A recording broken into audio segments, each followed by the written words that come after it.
Bienvenue dans cet enseignement. Aujourd'hui, je vais parler de quelque chose de vraiment incroyable, quelque chose qui change le monde en ce moment même. De nombreuses vies sont changées parce que nous appelons le kickstarting. Le kickstarting, c'est aider les gens à faire le premier pas. Il ne s'agit plus seulement de théologie, mais là, nous passons à la pratique. Par exemple, aujourd'hui, nous allons avoir un enseignement sur la guérison. Mais nous devons agir d'après la parole et pas se contenter d'écouter l'enseignement. Et Dieu nous a montré une manière de kickstarter les gens, afin qu'ils commencent à mettre la parole en pratique. Et grâce à cela, nous voyons beaucoup de vies transformées. On doit comprendre que la foi, c'est comme un muscle, elle grandit quand on l'utilise. Si vous voulez avoir une foi forte, commencez par utiliser la foi que vous avez déjà. Vous avez besoin d'entraîner votre foi pour la voir grandir. J'ai hâte de vous partager cet enseignement. À la fin, je vous donnerai des conseils pratiques, des choses dont vous avez besoin pour être kickstarté. Cette leçon peut changer votre vie et celle de votre entourage. Dieu vous bénisse.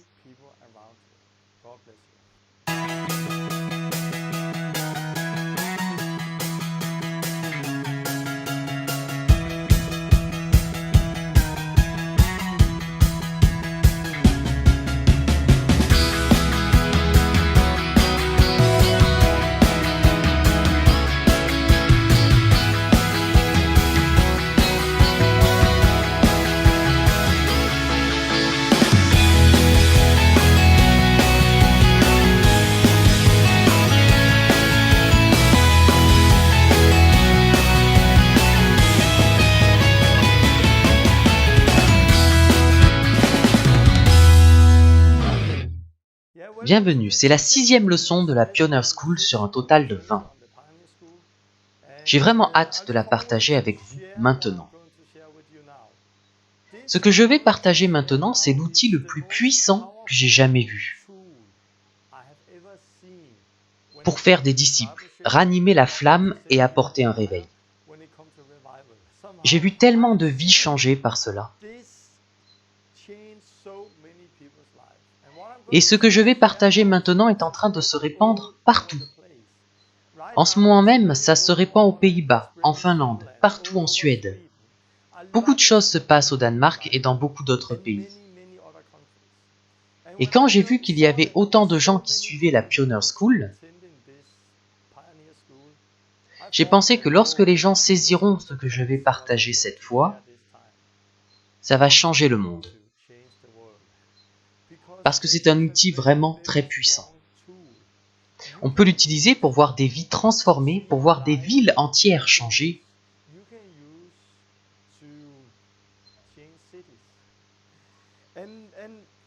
Le terme que je veux vous enseigner, c'est Kickstart.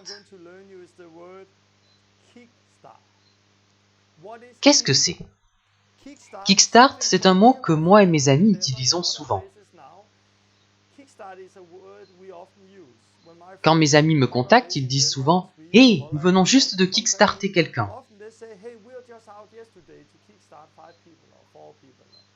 Je vais kickstarter quelqu'un demain. Quand ils disent qu'ils vont kickstarter quelqu'un, je comprends ce que kickstart signifie. Et après cet enseignement, vous saurez vous aussi ce que kickstart signifie. Donc je vais parler du kickstart. Et je vais vous montrer en quoi c'est un outil qui change puissamment les vies. Il y a plusieurs années, j'avais une moto et elle avait un démarreur. Quand je voulais la démarrer, j'appuyais sur la pédale et je tournais le démarreur. Alors ma moto démarrait et je pouvais la conduire. Notre vie chrétienne a aussi besoin d'être démarrée, d'être kickstartée. Nous utilisons le mot kickstart quand nous entraînons les gens, quand nous les aidons à commencer à obéir à Dieu, notamment pour guérir les malades. Mais j'ai aussi kickstarté les gens à baptiser les autres dans le Saint-Esprit. J'avais avec moi des personnes qui n'avaient jamais baptisé personne dans le Saint-Esprit. Et à cause de cela, elles avaient beaucoup de crainte. Mais quand je les ai kickstartés, que je leur ai montré comment faire, alors elles ont appris à le faire, et après le kickstart, elles pouvaient le faire d'elles-mêmes. Il y a de nombreuses vidéos sur mon site thelastreformation.com où vous pouvez voir comment on forme des chrétiens qui n'ont jamais guéri auparavant et allons avec eux dans la rue pour les kickstarter. Et c'est vraiment très simple, nous leur disons « Venez et suivez-nous ». Nous allons dans la rue et trouvons une personne malade. Puis on dit « Posez vos mains sur eux et priez ». Et quand ils l'ont fait et qu'ils ont expérimenté leur première guérison, quelque chose se produit en eux-mêmes. C'est comme un moteur qui vient juste de démarrer. Et soudainement, ce qu'ils ont lu et entendu dans l'Église devient plus que de la théologie. Ça devient la vie. Jésus n'est pas venu avec de la théologie, il est venu avec la vie. Sa parole ne sert pas à discutailler ou à construire des doctrines dessus. Il est venu nous apporter sa parole pour que nous la mettions en pratique. C'est quand vous commencez à la mettre en pratique qu'elle devient vie en vous. La dernière fois, j'ai parlé de guérison.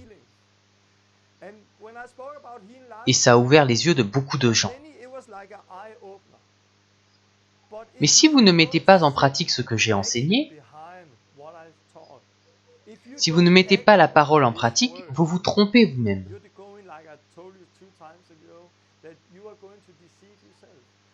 Parce que ce que j'ai enseigné la dernière fois continuera à être de la théologie.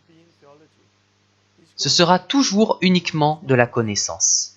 Mais quand vous l'appliquez et que vous voyez que c'est plus que de la théologie, quand vous sortez, posez vos mains sur les malades et qu'ils guérissent à travers vous,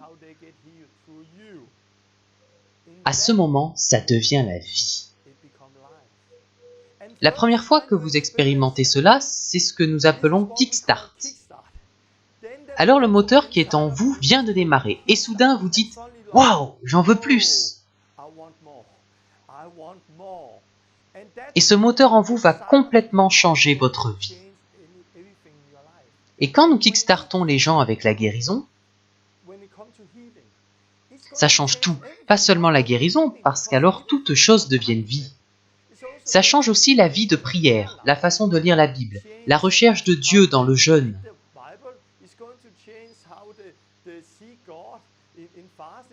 La façon d'annoncer l'évangile et des gens sont sauvés à travers eux. Donc il ne s'agit pas que de guérison, mais c'est un bon moyen pour démarrer le moteur.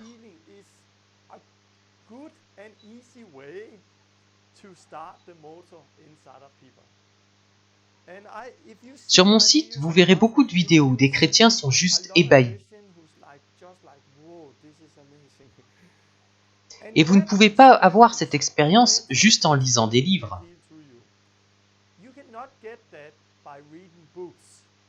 Vous ne pouvez pas l'avoir en restant assis à regarder cette vidéo, non. La seule façon de l'avoir, c'est d'agir d'après ce que vous avez entendu.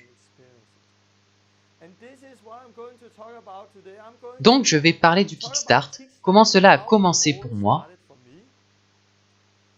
comment nous l'avons utilisé pour voir tant de vies changer, comment vous pouvez l'utiliser pour changer votre entourage. Et à la fin, je vous donnerai des conseils pratiques afin que vous puissiez sortir et être kickstarté. Et quand vous aurez appris tout ça, ça va changer toute votre vie. Et je me rappelle, quand j'étais nouveau dans la foi, j'allais dans une église et c'était comme si j'avais des lunettes d'église sur moi. À cette époque, je pensais que si je continuais d'aller aux réunions, aux campagnes, je grandirais juste grâce au séminaire, aux campagnes et à l'enseignement biblique. En fait, je pense que j'attendais qu'un prophète vienne un jour me voir pour me dire « Torben Sondergaard, j'ai une prophétie pour toi. Dès aujourd'hui, elle commence à s'accomplir. Tu as désormais le pouvoir de guérir les malades. Dès aujourd'hui, tu peux le faire. Tu as la foi. Voilà maintenant ton ministère. À partir d'aujourd'hui, tout va exploser. Je pensais vraiment comme ça, et je pense que beaucoup aujourd'hui pensent de la même façon. Ils sont assis à l'église, écoutant l'enseignement, et ils attendent que quelque chose se passe. Que quelque chose de surnaturel se produise. Quelque chose d'incroyable. Un prophète qui vient et qui les désigne. Soudain, ils se réveillent le matin. Ils ont la foi et tous ceux pour qui ils prient sont guéris. J'ai pensé comme cela, mais je n'y crois plus maintenant parce que c'est un mensonge. Tellement de gens attendent quelque chose, mais il n'y a rien à attendre. Jésus a déjà tout accompli. Je pense que beaucoup seront déçus s'ils s'attendent à recevoir un ministère comme ça. Je pense que c'est beaucoup plus pratique. Je pense qu'on apprend en faisant.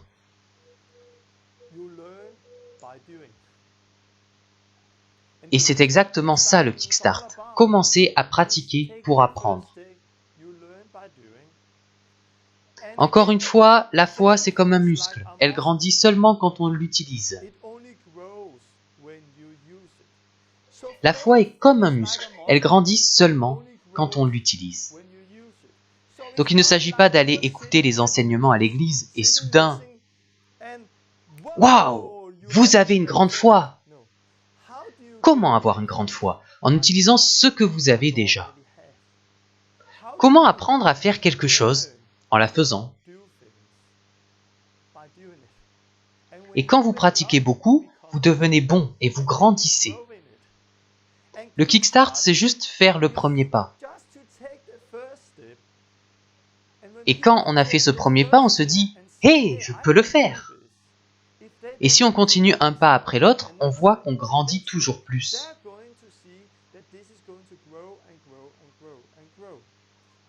Guérir les malades. Concentrons-nous là-dessus. La prochaine fois, je parlerai de prêcher la bonne nouvelle. Guérir les malades et annoncer l'évangile, ce n'est pas juste une option.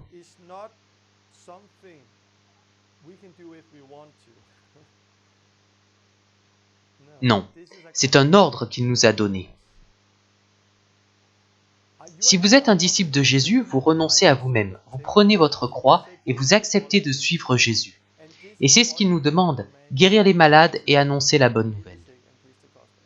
C'est quelque chose que nous pouvons apprendre. Ce n'est pas si difficile si nous faisons des disciples à la manière de Jésus. On apprend en faisant, et encore une fois, c'est toujours possible aujourd'hui. Si une personne malade était venue à Jérusalem 2 jours après que Jésus meure sur la croix,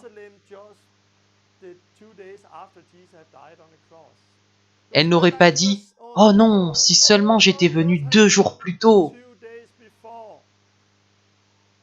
Si j'étais venu 2 jours plus tôt, j'aurais été guéri. Mais Jésus est parti. Non, il n'est pas parti, car il a envoyé son Saint-Esprit sur terre, et nous sommes toujours son corps aujourd'hui. Et on voit que ça a continué dans le livre des Actes. Dans le livre des Actes, on voit les foules venir aux disciples et tous étaient guéris. Exactement comme quand Jésus était là.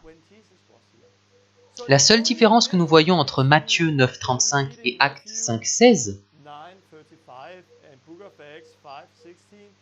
c'est qu'ici, c'est Jésus physiquement sur terre. Et là, c'est le corps de Jésus avec le Saint-Esprit.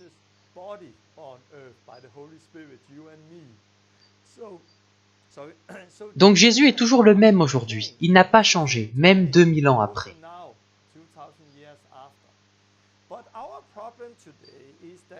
D'après la parole, c'est vraiment clair que nous sommes appelés à faire cela.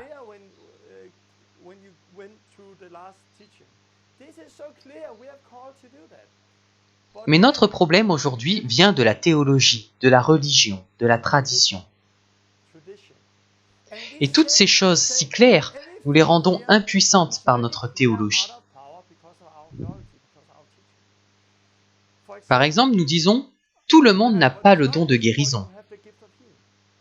J'ai déjà parlé de ça avant, donc je ne reviendrai pas dessus. Mais ce petit passage dans la Bible, cet enseignement, s'est infiltré dans l'Église.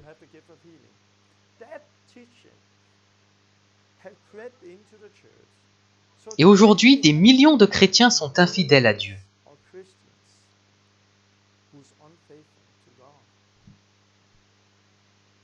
Ils n'obéissent pas à la parole de Jésus juste à cause d'un passage de la Bible mal compris. Jésus a appelé ses disciples à faire cela. Il les a appelés à faire d'autres disciples et à l'imiter.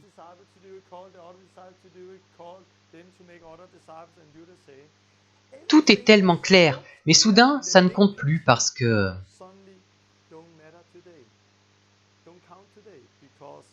tout le monde n'a pas le don de guérison. C'est la religion qui s'est infiltrée dans l'Église. On prend une ligne ici, une phrase là, on sort tout du contexte et on en perd toute la puissance. Ce n'est pas seulement pour la guérison, mais aussi pour le parler en langue, ou pour le baptême du Saint-Esprit. Presque tout ce qui est si clair dans le livre des Actes, nous en supprimons la puissance. Nous disons, non, ce n'est pas comme ça, parce qu'un verset dit ceci, un autre dit cela. Et je déteste vraiment ça. Nous avons besoin de retirer nos lunettes. Et nous avons besoin de considérer l'image dans son ensemble. J'ai un email ici dans lequel on retrouve ça. Cher Torben, merci pour cette leçon. Nous regardons les enseignements le dimanche. Et après avoir regardé la leçon 5, il y a eu un long silence. Les gens étaient choqués. Waouh, c'est quoi ça? Il y avait beaucoup à apprendre et cela nous a donné beaucoup de questions à poser à Dieu.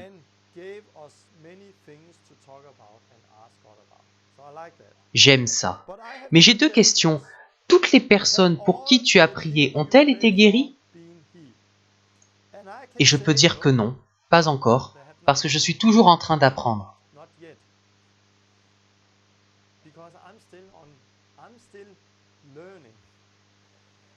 Je vois de plus en plus de guérisons, mais j'ai prié pour beaucoup de gens qui n'ont pas été guéris. Et là, je veux vous dire quelque chose. Paul disait en Corinthiens, « Imitez-moi comme j'imite Christ ».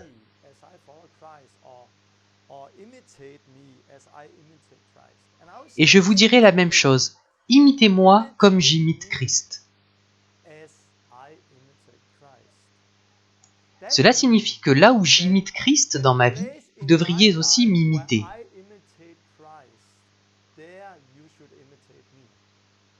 Mais là où je n'imite pas Christ, vous ne devriez pas m'imiter non plus.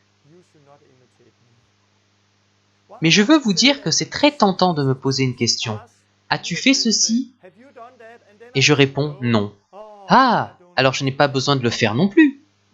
Ce n'est pas moi que vous devez suivre, mais Christ. Je ne suis personne d'autre que Christ.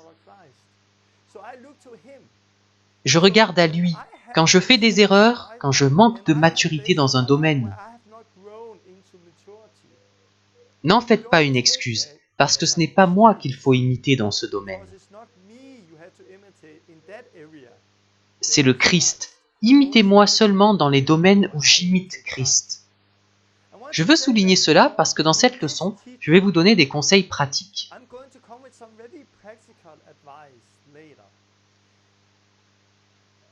Et ce sont des conseils pratiques pour faire les premiers pas dans la prière de guérison. Et je me mets à un bas niveau pour que tout le monde puisse commencer. Par exemple, je vais dire de ne pas commencer par prier pour des maladies graves. Commencez à utiliser les muscles de votre foi avec quelque chose que vous pouvez soulever. C'est un bon conseil que je peux donner à beaucoup pour débuter. Mais si vous êtes plein de foi, ne soyez pas limité par ce que je vais vous conseiller, parce que ce sont des conseils pour aider, et actuellement nous sommes à un certain niveau. Mais nous grandissons, et je grandis moi aussi, et vous le voyez dans mes vidéos. Si je vous dis de commencer avec ce qui semble possible pour vous, ne vous limitez pas à ça. Car si vous avez la foi pour aller à l'hôpital et prier pour tout le monde, alors faites-le. Parce que ça ressemble plus à ce que Jésus faisait. Donc oui, j'ai prié pour beaucoup de gens qui n'ont pas été guéris. Beaucoup, beaucoup. Mais j'apprends en faisant. Il y en a de moins en moins qui ne sont pas guéris immédiatement. J'apprends encore à ne pas abandonner. Car quand je persévère dans la prière, je finis par voir le résultat. Donc je ne dis pas que les gens ne sont pas guéris, car je pense qu'il y a de la persévérance à avoir. Une autre question. Pourquoi aller dans la rue pour chercher des gens malades alors que les hôpitaux en sont pleins? Des gens qui désespèrent d'être guéris. Je peux aussi dire qu'il y a beaucoup de gens malades dans les églises. Ça ne devrait pas être le cas, mais ça l'est. Pourquoi je vais dans les rues? Parce que c'est un endroit libre. Pour moi, c'est juste une question de liberté. Si je vais dans un magasin, je me sens libre. Mais si un agent de sécurité dit que je ne suis pas autorisé à prier ici, j'arrête et je m'en vais. Parce que je ne peux pas prier librement si je dois faire attention aux personnes qui m'observent. C'est pourquoi je ne vais pas souvent à l'hôpital, parce que je ne suis pas autorisé à faire cela. Mais j'y suis allé et j'ai prié pour des malades. Et puis je pense que c'est bien d'avoir une bonne expérience. Et c'est pourquoi je vais beaucoup dans la rue, pour nous aider à grandir dans la foi. Et c'est partie intégrante du Kickstart. Je suis allé à l'hôpital et j'ai vu des nouveaux chrétiens aller à l'hôpital dès le premier jour. Parce qu'ils n'ont pas la même crainte que moi. Et rappelez-vous, imitez-moi comme j'imite Christ, mais je me bats encore avec la crainte. Je progresse, mais j'ai un arrière-plan, j'ai aussi beaucoup de traditions. J'ai besoin de les dépasser, et Dieu m'aide, plein de nouvelles choses se produisent. Quand il s'agit de discipulat, j'essaie de tout donner dans les domaines où je ressemble à Christ. Dans les domaines où je me bats encore avec la crainte, je ne transmets pas ma crainte aux gens. Je dis, ok, si tu as la foi, fais-le. J'encourage les gens à grandir. Et je veux vous dire, vous n'avez pas à grandir aussi lentement que moi. Vous avez la possibilité d'exploser et de devenir très rapidement comme Jésus. Donc, ne soyez pas limités par ce que je partage ici avec mes conseils pratiques. Je veux essayer d'être à un niveau où je peux travailler avec les gens, les entraîner. Utilisez cela, mais ne soyez pas limités. J'espère que vous comprenez ce que je dis. J'ai un autre email que je veux partager avant de continuer avec le Kickstart.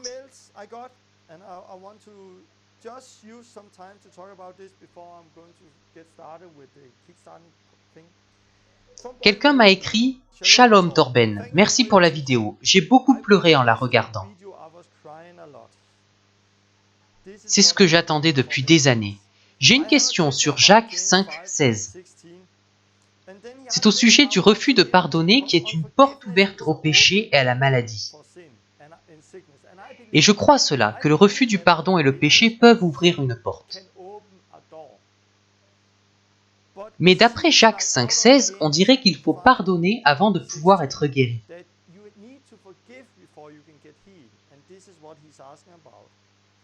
Donc, il peut y avoir un obstacle à la guérison, et ça peut être le refus de pardonner. Un autre email. Cher Torben, je trouve vos leçons incroyables et passionnantes. Merci. J'aimerais remettre votre enseignement sur la guérison dans son contexte. Jacques 5,14. C'est un verset qu'on a utilisé dans l'Église pour affirmer que tous ne peuvent pas guérir.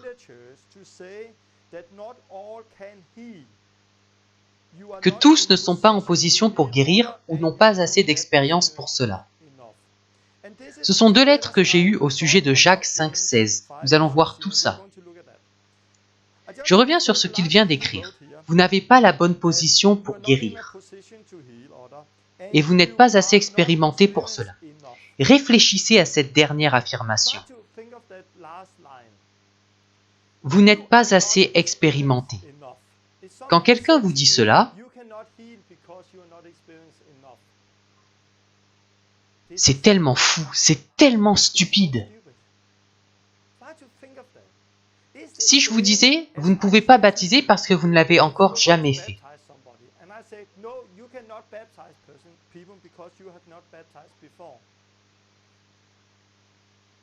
C'est la même chose. Vous ne pouvez pas baptiser parce que vous ne l'avez pas fait avant. Quand est-ce que je commence à baptiser? Si je dois avoir baptisé avant de pouvoir le faire.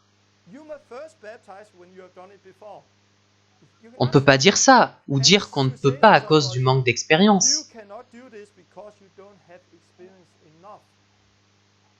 Quand aurais-je acquis de l'expérience si je ne peux jamais le faire? Regardez à quel point c'est tordu. Passons maintenant à Jacques 5. Je vais faire court parce qu'il y a beaucoup à dire. Je vais lire Jacques 5 avec les lunettes religieuses, ce que les gens disent souvent de Jacques 5,14. Si quelqu'un est malade parmi vous, appelez les anciens de l'Église et qu'ils prient pour lui. Versez de l'huile sur lui au nom du Seigneur Jésus et la prière avec foi sauvera le malade. Et le Seigneur le relèvera. Et s'il a péché, il lui sera pardonné. Confessez vos transgressions les uns aux autres, priez les uns pour les autres et vous serez guéris.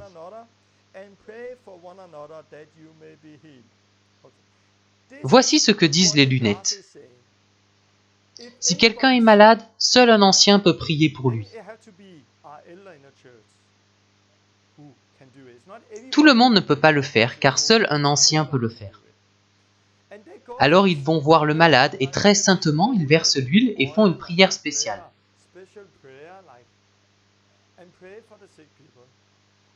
Ils disent que la personne est guérie.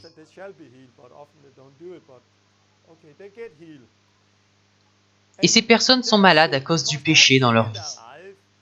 Et avant qu'ils puissent être guéris, ils doivent demander pardon pour leurs péchés. Avant que je prie pour vous, de quel péché devez-vous vous repentir? Et une fois qu'ils se sont repentis, alors on peut prier et ils sont guéris. C'est à peu près ce que les lunettes disent. Mais que dit Jésus? Comment les lunettes s'accordent-elles avec tout ça? Jésus a-t-il dit que seul un ancien peut prier pour un malade? Non. Voyons-nous dans la vie de Jésus que si vous avez péché, vous ne pouvez pas être guéri? Non. Tous ceux qui ont été guéris étaient pécheurs, et tout le monde priait, pas seulement les anciens. Et devons-nous oindre tout le monde? Nous ne voyons pas souvent cette onction dans la Bible.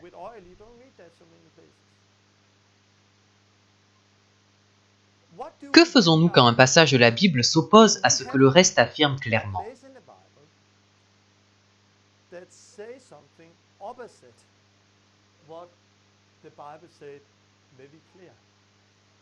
Chaque fois qu'il y a quelque chose de très clair dans le panorama biblique, et qu'un verset comme celui-là semble être en opposition avec le reste, on sait que le panorama est toujours la vérité. La théologie arrive et dit « Non, ça c'est vrai et le panorama est faux. Non, le panorama est toujours la vérité. Regardez à Jésus. » Voilà le panorama biblique et ce passage ne correspond pas. Que faisons-nous alors? Nous prions. Nous demandons à Dieu de nous révéler la vérité sur ce texte. Parce que le panorama est vrai, mais ce passage dit quelque chose de différent. Il y a donc quelque chose que je ne comprends pas. Et il y a juste 3 jours, j'ai eu une révélation. Waouh, c'était fantastique. Le Saint-Esprit est le meilleur enseignant du monde. Il va nous montrer la vérité, et la vérité va nous rendre libres. Alors que j'avais cette question, je ne comprenais pas complètement Jacques 5. J'étais donc devant ma Bible et je disais à Dieu, « Ok, je sais que ceci est la vérité. Mais je ne comprends pas ces versets. Ouvre mes yeux, aide-moi à comprendre. »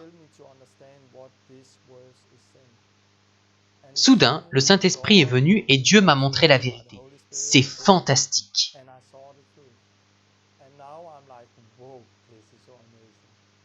Êtes-vous prêt à retirer vos lunettes? À voir les choses d'une nouvelle façon? C'est juste un exemple de comment la théologie peut tuer les gens. Et de comment, lorsque vous retirez vos lunettes, soudainement, vous voyez d'une nouvelle façon. Jacques 5. Il faut d'abord connaître le contexte. C'est la lettre la plus ancienne.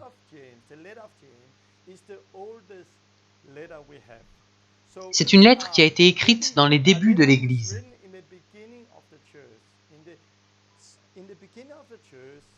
Et quand Étienne a été lapidé, les chrétiens juifs ont été éparpillés et Jacques leur a écrit cette lettre.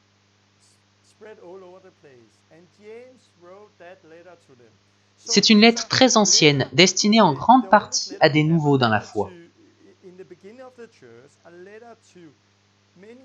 C'est une lettre très pratique qui reprend beaucoup du sermon de Jésus sur la montagne. C'est une lettre pratique au sujet de la foi, des œuvres, de la sainteté, être comme Dieu, le péché. Donc c'est une lettre très simple et très pratique destinée à des nouveaux croyants. Il faut bien comprendre cela. Et Jacques demande, « Y a-t-il parmi vous des malades ?»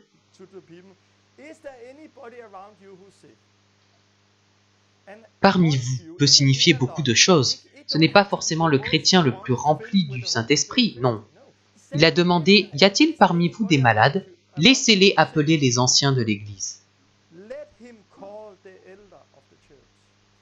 L'ancien n'est pas une position, il n'a pas été ordonné pour avoir une position.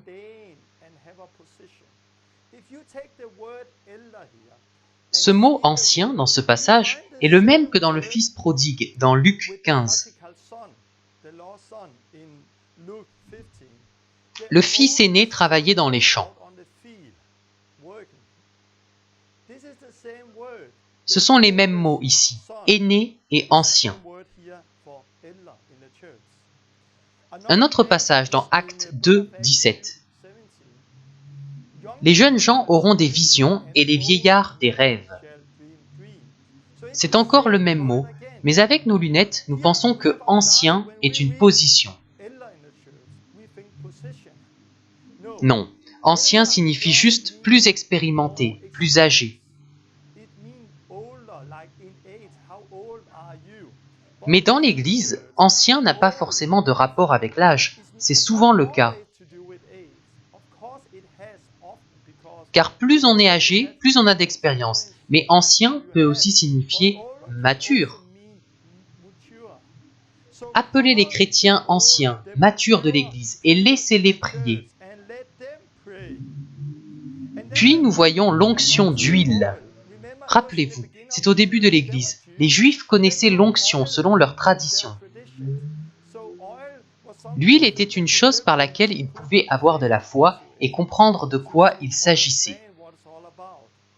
Mais ce n'est pas l'huile qui guérit. Il dit « Priez avec foi et la prière guérira le malade ».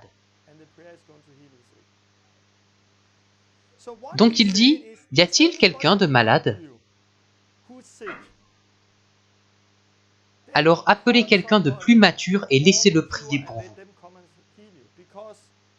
Parce que s'il y a des malades chez vous, alors vous n'êtes pas encore mature. Vous n'avez pas compris ce que Jésus a fait sur la croix, car vous n'êtes pas capable de guérir les malades. Donc appelez quelqu'un d'autre pour le faire. Et puis il dit, confessez vos péchés les uns aux autres. Il n'a pas dit que seuls les malades doivent confesser leurs péchés. Non, il a dit, confessez vos péchés les uns aux autres. Pourquoi ? Pour qu'ils puissent être guéris ? Non, pour qu'ils puissent être pardonnés de leurs péchés. Car après avoir dit de confesser les péchés, il dit « La prière du juste est très efficace ». Et puis il parle d'Élie, qui était un homme juste qui a prié et Dieu a répondu. Donc voilà ce qu'il dit. Il y a parmi vous des malades.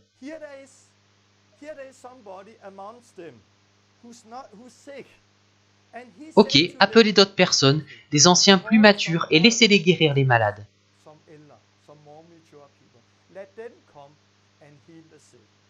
Et oui, peut-être êtes-vous malade parce que vous vivez dans le péché.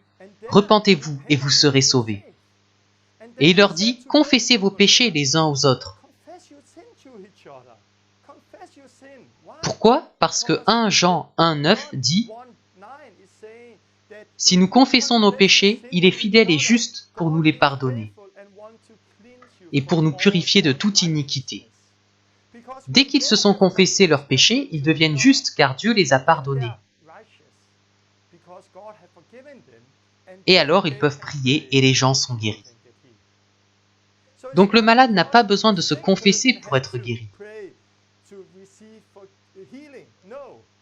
Il n'a pas été guéri parce que cette personne n'a pas été capable de le guérir.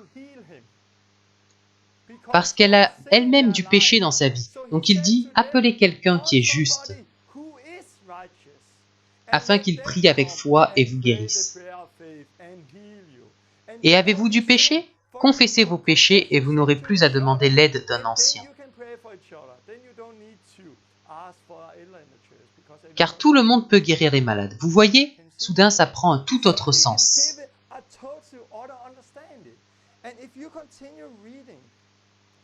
Puis il termine le chapitre par « Celui qui ramènera un pécheur de la voie où il s'était égaré sauvera une âme de la mort. »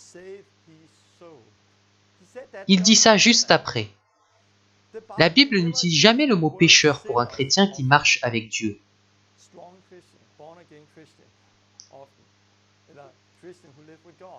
Non, nous sommes saints. Aux saints à Corinthe, aux saints à Éphèse. Nous sommes saints. Mais ici, il utilise le mot pécheur, car ces gens n'étaient pas justes.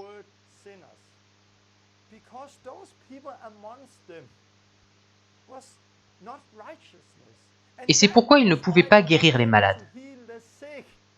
Alors il dit, appelez un chrétien mature et laissez-le guérir le malade. Puis demandez le pardon, confessez mutuellement vos péchés afin d'être justifiés. Car si vous confessez vos péchés, Dieu est fidèle et vous purifie de toute injustice. Et la prière d'un homme juste est vraiment forte.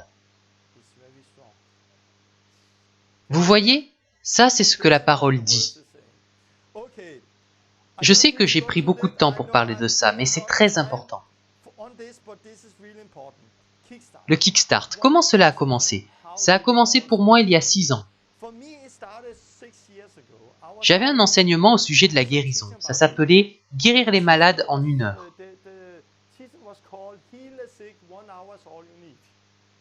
J'ai donné ce titre-là parce que j'avais un enseignement d'1 heure sur la guérison. Et j'ai eu l'idée qu'il ne fallait pas juste parler de la guérison, mais aussi la montrer. La veille de mon enseignement, j'ai pris avec moi un jeune, converti il y a 1 mois. Je lui ai dit, « Veux-tu prier pour des malades afin qu'ils soient guéris ?» Il a répondu, « Oui, bien sûr. »« Peux-tu venir avec moi pendant 1 heure ? Je veux faire quelque chose avec toi. » Et il a répondu, « Ok. » J'ai dit, il est 4h52 et dans 1 heure, à 5h52, nous reviendrons ici.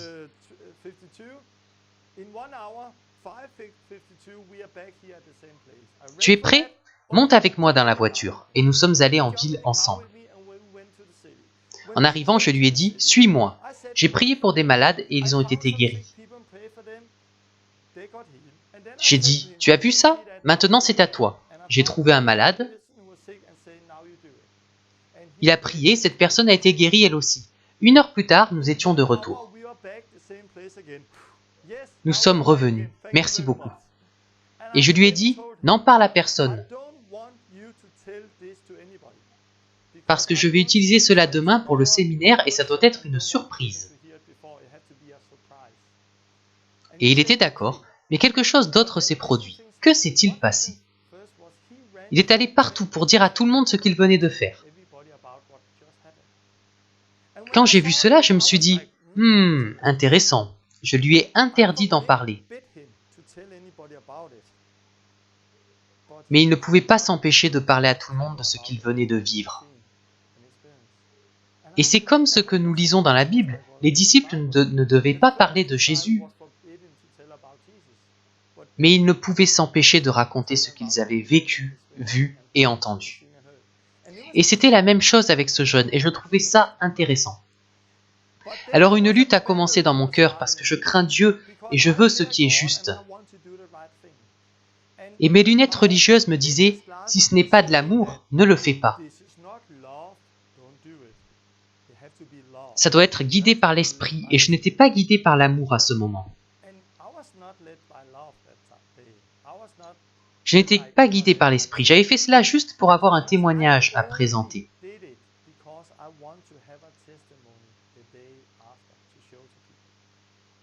C'était la seule raison. Alors, qu'ai-je fait? J'ai demandé à Dieu, aide-moi. Montre-moi, ça ne va pas, je veux pas faire ça, je veux être guidé par toi. Je veux faire les choses avec amour, je veux agir de la bonne manière. Et je luttais avec ça parce que c'était très mécanique. Le même soir, j'étais à une réunion. Je priais et le conducteur de louange a dit « Je veux tout le monde avec moi pour prier. J'ai un fils appelé Yeva. Peut-on prier pour lui ?» Il ne vit pas avec Dieu. On avait prié tout à l'heure pour quelqu'un qui s'appelait Yeva. Il connaissait cette église et il était très ouvert. Je lui ai demandé « Ton fils s'appelle Yeva ?» « Oui. »« Est-ce qu'il a un problème au pied ?»« Oui. »« Comment tu le sais ?»« Il n'a plus de problème. Il a été guéri cet après-midi. » Elle était toute étonnée. Pour moi, c'était vraiment fort parce que j'avais cette lutte. Est-ce la bonne manière de faire? Je n'étais pas guidé par l'amour, je n'ai pas senti le Saint-Esprit me parler. Je l'avais fait juste pour avoir un témoignage à présenter le lendemain. Mais alors que je luttais avec ça, j'ai vu qu'en fait, nous étions guidés par l'Esprit.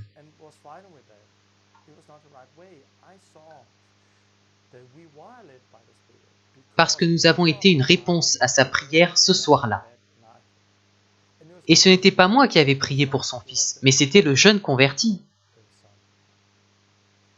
Et depuis, j'ai eu beaucoup de témoignages que lorsque nous kickstartons de cette manière,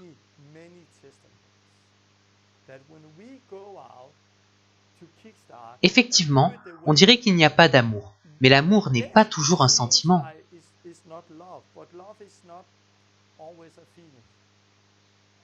L'amour n'est pas toujours un sentiment exaltant. Être guidé par l'esprit, ce n'est pas « Waouh !»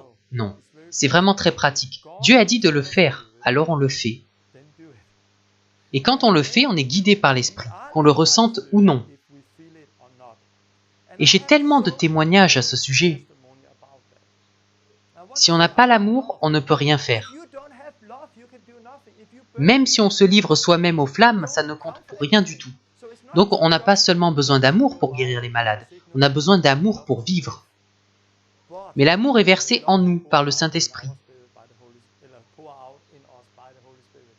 Donc, es-tu né de nouveau? Tu as l'amour en toi. Mais il faut le laisser sortir. Comment le faire? Pas en s'asseyant à l'église à l'attendre. Quand Jésus voyait la foule, il était ému de compassion. Quand expérimentons-nous l'amour? Quand nous sommes dehors, et c'est ce qui s'est passé. D'abord, on ne le ressent pas, mais quand on commence à être sur le terrain, il grandit en nous. J'ai beaucoup de témoignages. Par exemple, j'étais en Suède, quelqu'un voulait sortir. Vous voulez être kickstarté? Ok, je vous prends avec moi, allons-y. J'ai pris cette personne avec moi, juste du travail pratique. Elle voulait être kickstartée. J'étais disponible et je l'ai prise avec moi. Que s'est-il passé dehors? Elle a rencontré une femme qui était bouddhiste. Je ne crois ni en Jésus ni en Dieu, mais j'ai fait un rêve il y a quelques jours. Comme si un ange était venu à moi. Il m'a dit que j'allais rencontrer quelqu'un dans la rue. Qui va me dire quelque chose que je n'ai jamais entendu auparavant? Et quand cette personne va me parler, il faudra que je l'écoute, car elle dira la vérité.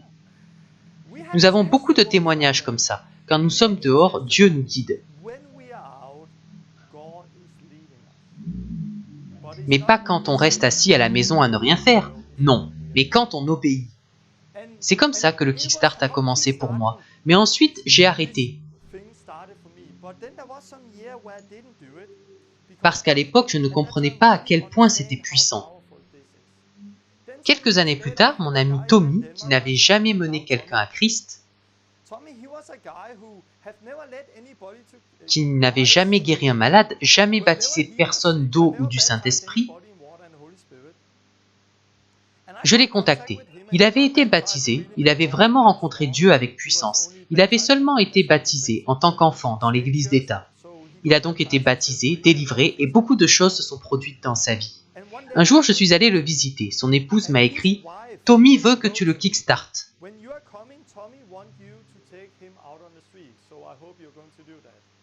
Ok, je vais le faire. Alors qu'on prenait le café, j'ai dit à Tommy « Allons dans la rue. » Je pensais que Tommy savait que son épouse m'avait envoyé un email à ce sujet.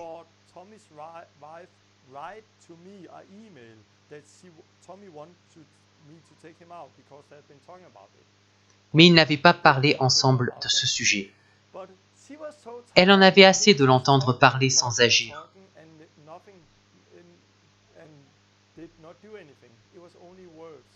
C'est pourquoi elle m'avait écrit et demandé de kickstarter Tommy. Ok, alors j'ai pris Tommy pour le kickstarter, je lui ai montré comment prier pour les malades. J'en ai trouvé une et j'ai dit « Maintenant Tommy, c'est toi qui pries. » Quand Tommy a prié pour le premier malade, il a été kickstarté. Quelque chose a changé en lui. La peur était partie parce qu'il avait pratiqué.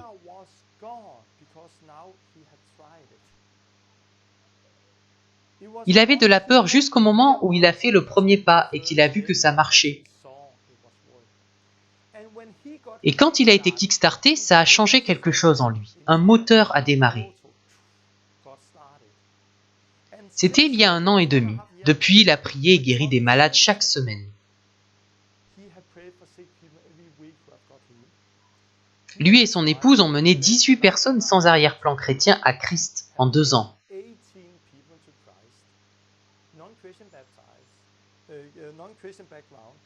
Ils se sont convertis, baptisés d'eau, baptisés du Saint-Esprit, et ils font de même maintenant. Certains font des vidéos et des Anglais qui les ont vus sont venus il y a quelques semaines. Ils étaient catholiques, ils se sont convertis, baptisés d'eau et du Saint-Esprit et kickstartés. Un Australien a vu une vidéo, a pris un avion pour le Danemark pour rencontrer Tommy.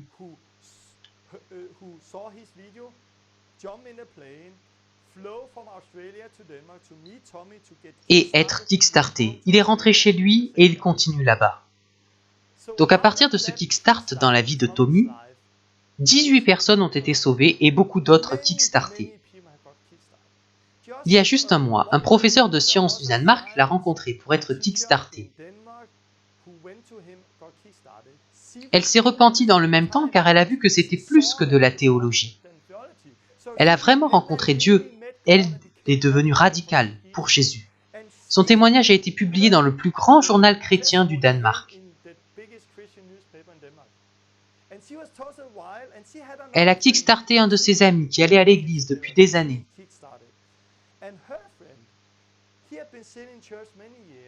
En 25 ans, il avait vu une seule personne sauvée. Mais depuis, il a prié pour des malades presque tous les jours. Ces 3 dernières semaines, il a mené 3 personnes à Christ. Ça explose ici et partout dans le monde. Il y a 1 an et demi, Peter, vous pouvez voir son nom sur le site internet, Peter est venu de Suède au Danemark. Il a été kickstarté. Je l'ai pris avec moi. Et là encore, c'était comme un moteur qui démarrait en lui. Il est retourné en Suède. Il voyage à travers la Suède maintenant pour kickstarter des gens. Les journaux et la TV en parlent. Peter a vu beaucoup de personnes sauvées. Il m'a écrit il y a 2 jours qu'il était dans la rue, il y avait un grand festival dans la ville. Il était dehors pendant 12 heures, il a rencontré 70 personnes et 4 ont décidé de suivre Jésus. Donc ça explose partout dans le monde. Peter vit une vie fantastique et kickstarte des gens à travers toute la Suède aujourd'hui.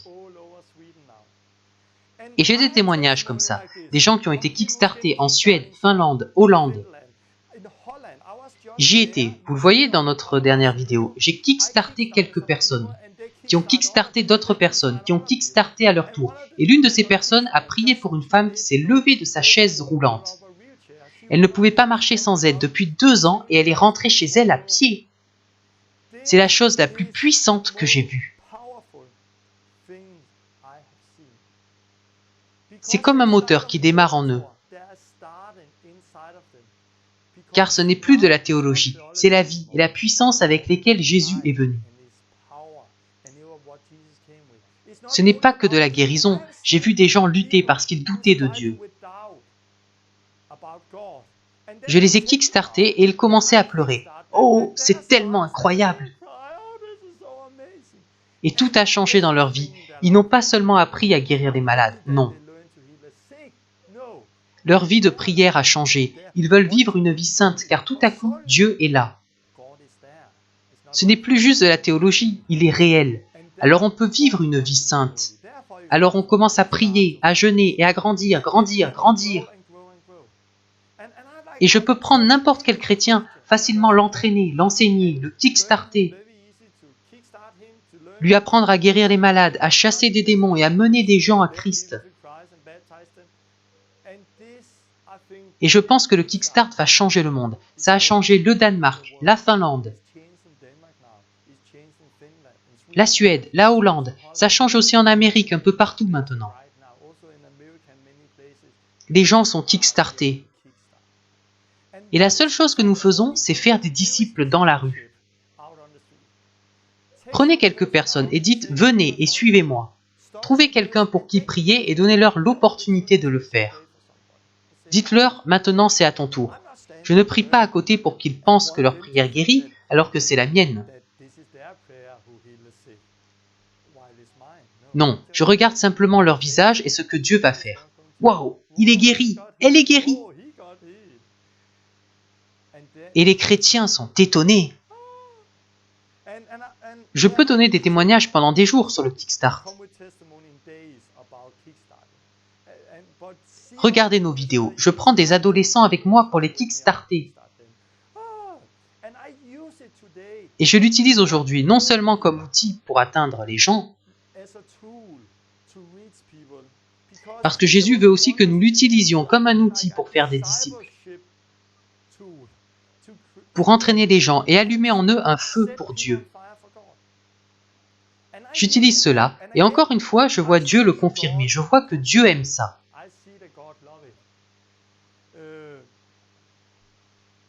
J'étais en Pologne il y a quelque temps, et après une réunion, j'étais dans un McDonald's avec des jeunes. 2 jeunes filles voulaient rencontrer Dieu, et j'ai dit, « Voulez-vous vraiment le rencontrer?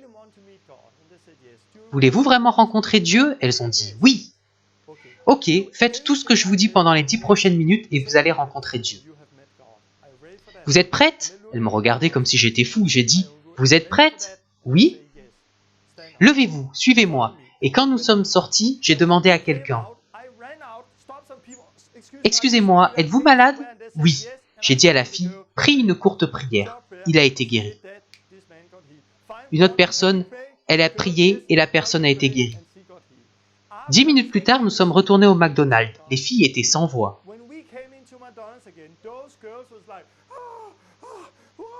Elles se sont assises et ont tout raconté aux autres. Elles étaient en feu. Parce que Dieu venait juste de les utiliser. Et c'est ce que tout le monde attend.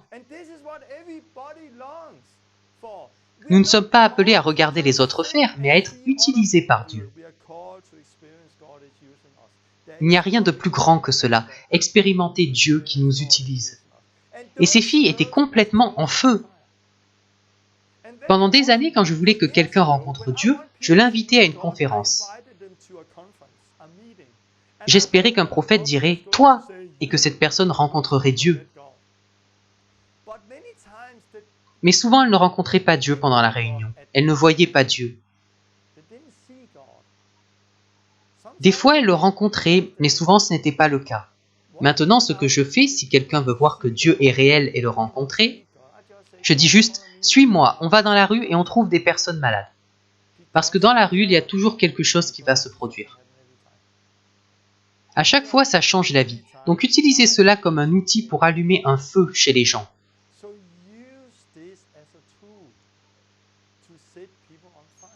Ces filles en Pologne ont continué après, et elles ont prié pour une fille qui a été guérie. Le dimanche, cette fille est venue à l'église et a donné sa vie à Jésus. Son ami, son frère et sa mère étaient avec elle dans l'église. Elle a été baptisée du Saint-Esprit et elle a donné son témoignage à toute l'église. Une personne s'est convertie cette nuit. Les gens étaient en feu grâce à un kickstart de 10 minutes.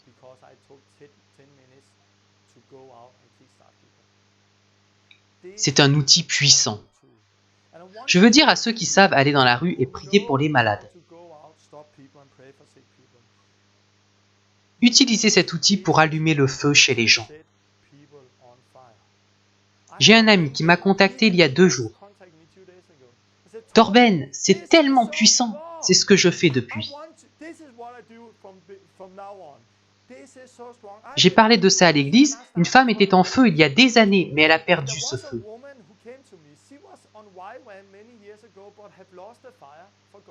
Je l'ai kickstartée et maintenant elle est de nouveau complètement en feu pour Dieu. C'est tellement puissant. Oui, vraiment. Quand vous saurez le faire, prenez des gens avec vous, entraînez-les.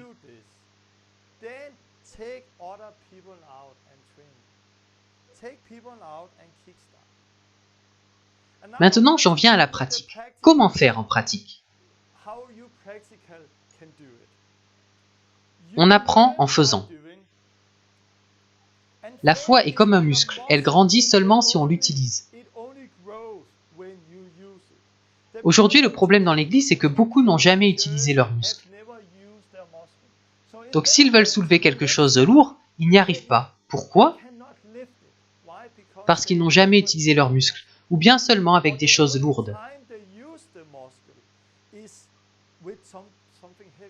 Très souvent, ils commencent par prier pour des personnes de l'église. Et ils prient pour la personne la plus malade, pour qui on a prié des milliers de fois. Et c'est la seule personne pour laquelle ils prient. Et c'est la pire façon de commencer.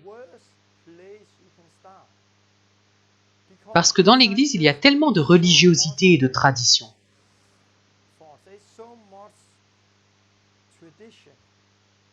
Et on prie de longues prières. On croit que Dieu nous entend à cause d'une longue prière.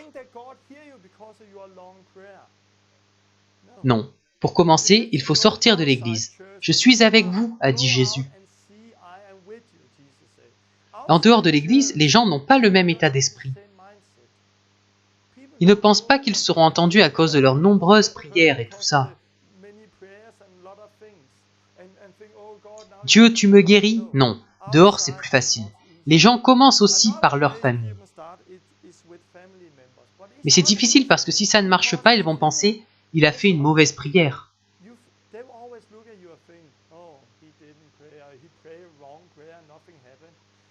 C'est pourquoi c'est souvent difficile avec la famille ou avec les relations dans l'église.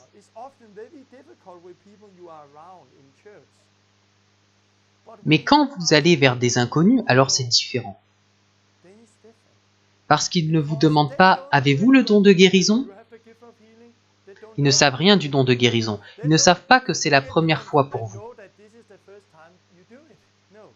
Ils vous voient d'une manière complètement différente et c'est aussi plus facile pour eux. Une autre chose plus facile en dehors de l'église. Quand vous échouez, vous ne les reverrez plus. Vous n'allez pas les revoir tous les jours.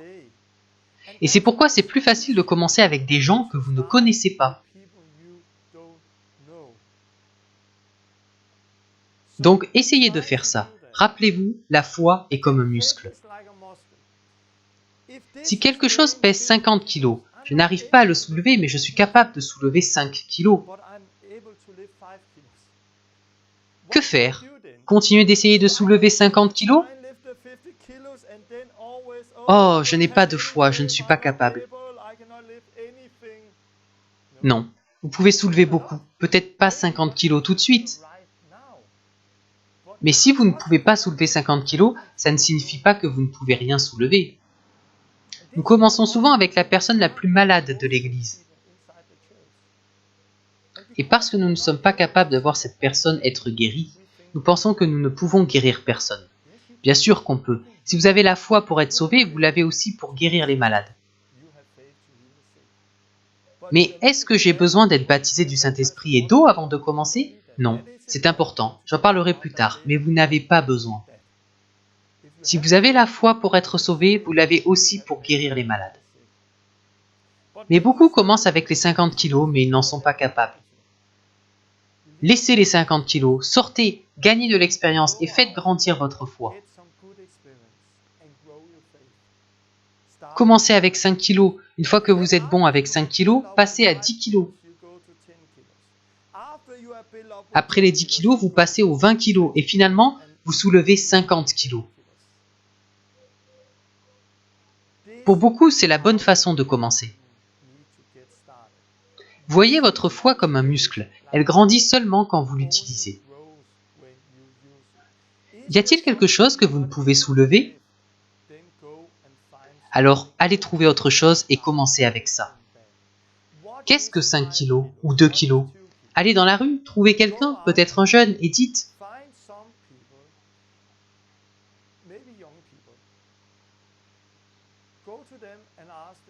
« Excusez-moi, avez-vous mal quelque part ?» Trouvez une petite chose comme un mal de dos, à l'épaule ou autre, et posez votre main. Si c'est l'épaule, posez votre main sur l'épaule. Comment dois-je prier? Une courte prière. La manière n'est pas importante, il faut juste prier.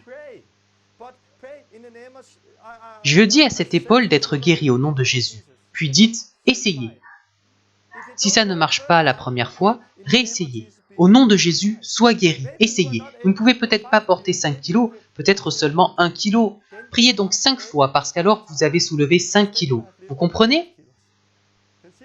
Si après 5 fois il n'y a pas de guérison, vous priez encore et soudain, waouh!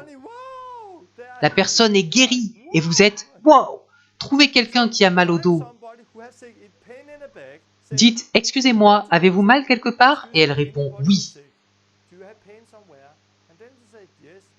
Ok, je peux prier pour vous, ça prend 2 secondes, puis vous posez vos mains. Dieu, tu vas guérir ce dos maintenant dans le nom de Jésus. Douleur, pars maintenant. Et puis dites, essayez. Souvent la première fois c'est non. Alors vous priez encore et ça s'améliore. Quand vous entendez ça, la foi vient et grandit en vous. Vous priez encore et la douleur part complètement. Ne faites pas une longue prière. Oh merci Seigneur, tu es saint, tu es fantastique. Dieu ne nous écoute pas juste à cause de nos longues prières. Si vous priez pendant 1 minute et qu'il n'y a pas de guérison au premier essai,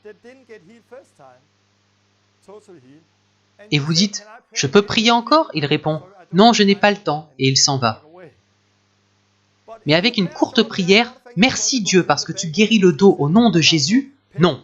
Douleur, pars maintenant. Non. Douleur, pars maintenant. Ça s'améliore. Douleur, je t'ordonne de partir maintenant. Hé, maintenant je suis guéri. J'ai juste prié 4 fois en 20 secondes. Faites une courte prière, ne fermez pas vos yeux. C'est mon conseil, faites juste une courte prière puis regardez leur visage. Parce qu'à leur visage, vous pouvez voir « Waouh, la douleur est partie ». Au visage, vous pouvez voir ce qu'il se passe. Ce sont mes conseils. Ne dites pas « Je suis chrétien, je viens de telle église ». Peut-être que ça marche en Amérique. Au Danemark, je ne vais pas dire « Je suis chrétien ». Mais quand j'étais en Amérique, j'ai vu que ça pouvait parfois être une bonne chose. Donc trouvez votre façon de faire. Au Danemark et dans beaucoup d'autres endroits, je dis « Excusez-moi, avez-vous mal quelque part ?» Et il demande « Pourquoi ?» Avez-vous mal aux épaules, dans le dos, quelque part? Oui, j'ai mal au dos. Pourquoi? Nous avons vu des gens être guéris. Puis-je prier pour vous? Ça prend 2 secondes. Et puis posez juste vos mains et priez. Souriez et « Excusez-moi, je peux vous demander quelque chose? Avez-vous mal quelque part? » Puis parlez-leur de leur mal. Ne parlez pas de Jésus, de la Bible ou de l'Église au début. Parlez-leur du problème qu'ils ont. Comment c'est arrivé? Depuis combien de temps? Comme ça, ils se relaxent et vous connaissent. Si vous venez en disant « Jésus » dès le début, ils se demandent « Qu'est-ce qu'il me veut ?» Donc dites « Excusez-moi, avez-vous mal quelque part ?» Puis priez pour eux. Quand ils sont guéris, vous pouvez dire « Ce que vous avez vu, on peut le lire dans la Bible. Je suis chrétien et Jésus dit… » Et alors vous partagez la bonne nouvelle avec eux. S'ils n'ont pas mal et demandent « Pourquoi ?» Dites-leur juste « Je suis chrétien, je prie pour les malades et je leur parle de Dieu. » C'est souvent ce que je fais. Les gens me demandent souvent « Combien de fois tu pries si les gens ne sont pas guéris du premier coup ?» C'est quelque chose que vous devez ressentir au moment où vous le faites. Parce que certaines personnes sont d'accord si vous continuez. Parfois, j'invite les gens à la maison et nous continuons à prier jusqu'à ce que ça marche. Mais vous ne pouvez pas souvent faire ça dans la rue, alors parfois je dis « Si vous voulez, voici ma carte, nous continuerons de prier plus tard. » Autre chose, je ne dis plus que les gens ne sont pas guéris s'ils ne sont pas guéris sur le moment. Parce que j'ai beaucoup de témoignages où la guérison n'est pas visible sur le moment. J'étais en Suède il y a peu, et il y avait là le leader de louange de l'église.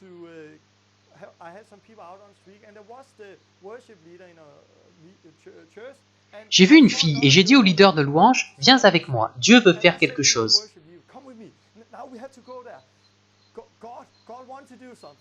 Je me sentais guidé vers elle. Alors nous sommes allés à elle et j'ai dit, « Excusez-moi, avez-vous mal quelque part ?» Elle a juste répondu, « Non. » « Êtes-vous sûr que vous n'avez pas mal quelque part ?»« Non. » J'étais très surpris et puis il m'est venu, « Avez-vous mal à l'estomac ?»« Non. » « Ok, mais est-ce que je peux prier pour vous ?»« Oui. » Aucun sentiment, ni rien. Et je priais, « Seigneur, touche-la !» J'étais guidé vers elle, donc je me sentais très confiant. Et je lui ai demandé, « Qu'est-ce que tu as ressenti ?» Et elle a répondu, « Rien. » « Tu n'as rien ressenti ?» ?»« Non. » J'étais là avec le leader de louange et je m'attendais à ce qu'il soit impressionné.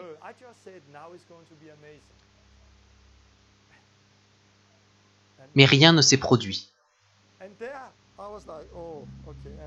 Ce n'était pas facile de parler suédois, donc j'ai dit au leader de louange de juste lui parler de Jésus. J'avais envie de me cacher dans un trou.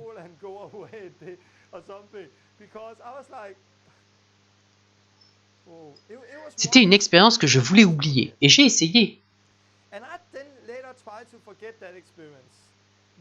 Retenir les bonnes choses, oublier les mauvaises, c'est ma façon de vivre. Se rappeler des bonnes choses, les utiliser pour grandir et oublier les mauvaises choses. J'ai essayé d'oublier cette expérience avec cette fille. Mais 2 mois plus tard, j'étais de retour dans cette ville avec le leader de louange. Il m'a dit « Hey, tu te souviens de la fille pour qui tu as prié il y a 2 mois ?»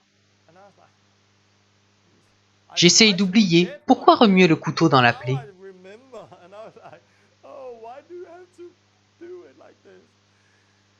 Oui, je me souviens. C'est fantastique ce qui s'est passé. Je ne me rappelais pas que c'était fantastique.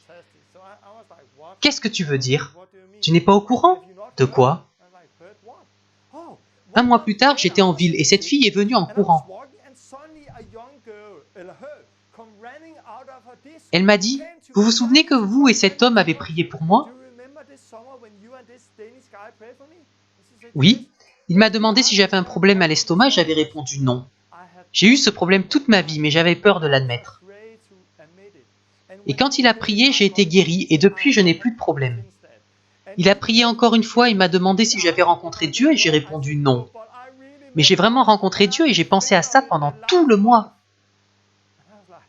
Quand il m'a dit ça, j'ai été émerveillé. À travers cette expérience que je voulais oublier, Dieu s'est révélé.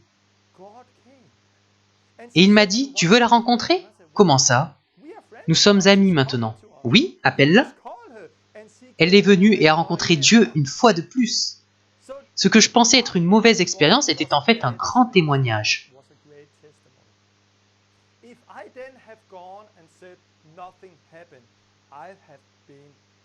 Si j'étais parti en disant rien ne s'est produit, j'aurais donné un faux témoignage, car beaucoup de choses se sont produites. Et j'ai d'autres témoignages comme ça, où je pensais que rien ne s'était produit. J'ai juste demandé « Excusez-moi, je peux prier pour vous ?» et j'ai prié. Et si la personne n'est pas totalement guérie, donnez-lui une carte, un témoignage, un évangile. Dites « Si vous voulez en savoir plus, contactez-moi. » Puis partez et voyez comment Dieu agit. Encore une fois, vous apprenez en faisant. Trouvez votre propre façon d'aborder les gens. Le plus important n'est pas comment vous le faites, mais juste de le faire. Obéissez à Dieu. Et après avoir été kickstarté dans la rue, vous utiliserez vos muscles et ça deviendra plus facile de prier pour la famille. Pour des collègues de travail, des gens de l'église, parce que vous avez déjà utilisé vos muscles. Vous vous êtes entraîné et vous pourrez soulever des choses plus lourdes. Encore une fois, imitez-moi comme j'imite Christ. Si vous avez une grande foi, allez-y. Mais pour la plupart des gens, commencez petit. Trouvez quelqu'un, posez les mains et priez.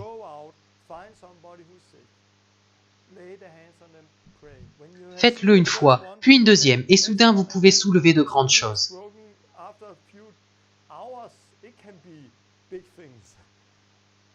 Comme mon ami Peter. J'ai dit aux Suédois qui étaient venus de commencer petit, et c'est ce qu'ils ont fait. Puis ils ont dit, « Quelqu'un en chaise roulante !» Oh, commencez petit. Le lendemain, ils étaient seuls. Et ils ont guéri une personne qui était en chaise roulante. Quelque part, c'était une bonne chose que je ne sois pas avec eux. Car si j'avais été là, j'aurais sûrement encore dit, « Commencez petit. » Encore une fois, ne soyez pas limités par ce que je vous dis. Utilisez la foi que vous avez. Le plus important, c'est d'être kickstarté, car vous faites ce que Dieu vous a commandé. Maintenant, c'est le moment d'agir. Vous avez écouté les enseignements au sujet de qui nous sommes en Christ, pas besoin de dons.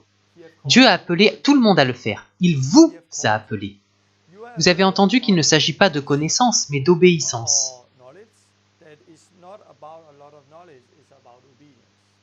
Vous savez maintenant que la foi est comme un muscle, elle grandit en l'utilisant. Maintenant, vous avez besoin de l'utiliser. Donc, je vous donne un test. La semaine prochaine, vous devez être kickstarté. Priez pour des gens et voyez-les guérir.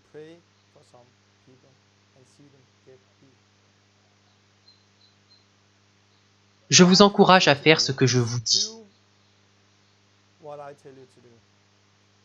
Allez dans la rue, trouvez au moins 3 malades.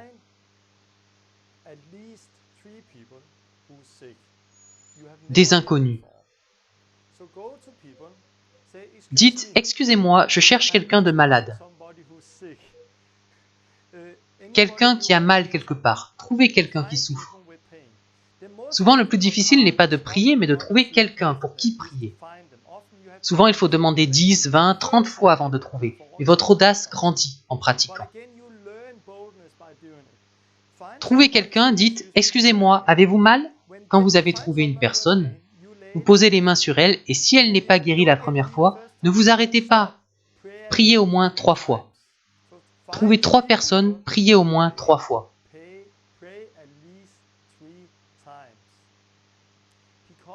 Vous serez surpris. Vous verrez que vous êtes capable de soulever cela. Vous verrez que les gens guérissent. Vous serez kickstarté et ça va changer votre vie.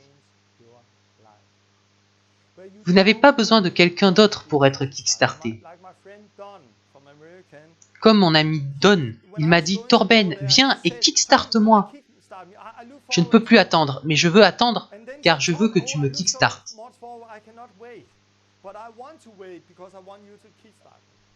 Mais la semaine suivante, il m'a écrit « Torben, je ne pouvais plus attendre, j'y suis allé seul. Beaucoup de gens ont été guéris et maintenant j'entraîne d'autres personnes. Donc juste en écoutant ce que je vous dis, vous pouvez le faire. Vous n'avez pas besoin de quelqu'un d'autre pour être kickstarté. Vous pouvez le faire seul. Comme dans la vidéo dont j'ai parlé la dernière fois avec la personne en Inde. Il est juste sorti et il a fait tout seul. Vous pouvez le faire. Si vous n'y arrivez pas, trouvez quelqu'un qui peut vous aider.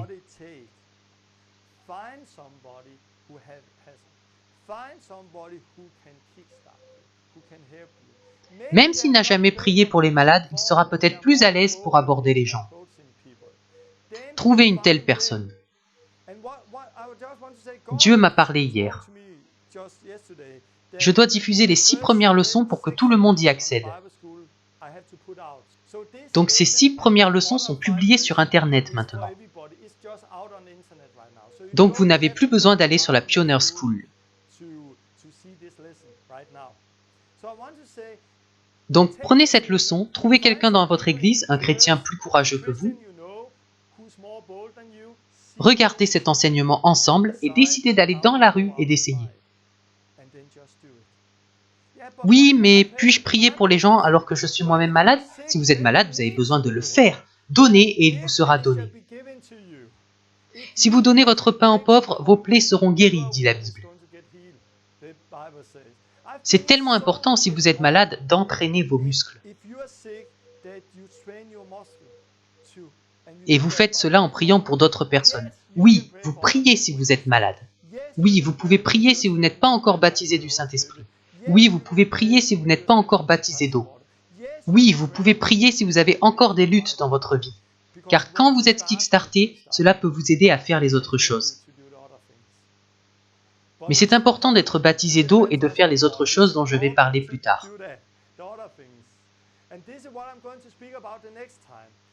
C'est tellement facile, mais c'est important de bien connaître ce qu'est la bonne nouvelle. La prochaine fois, je parlerai de ce qu'est l'Évangile. Je vais vraiment vous provoquer. Et vous comprendrez beaucoup de choses sur vous-même et vos lunettes. Mais commençons avec la guérison. Vous pouvez sortir dans la rue. Je vous y encourage, je vous bénis, je vous envoie au nom de Jésus.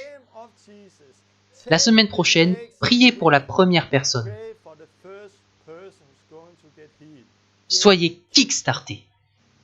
Commencez à utiliser votre foi. Si vous ne pouvez pas le faire seul, trouvez quelqu'un proche de vous, quelqu'un qui peut vous aider.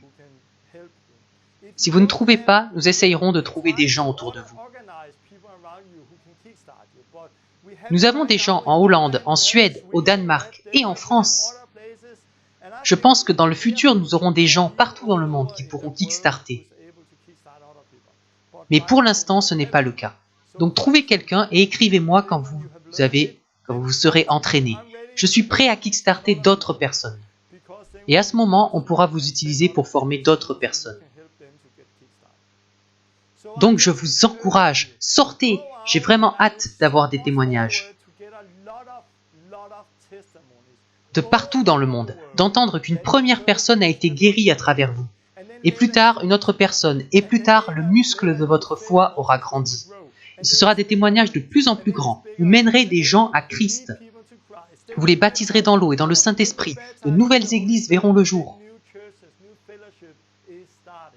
Donc commencez par la première étape. Sortez, apprenez à guérir les malades.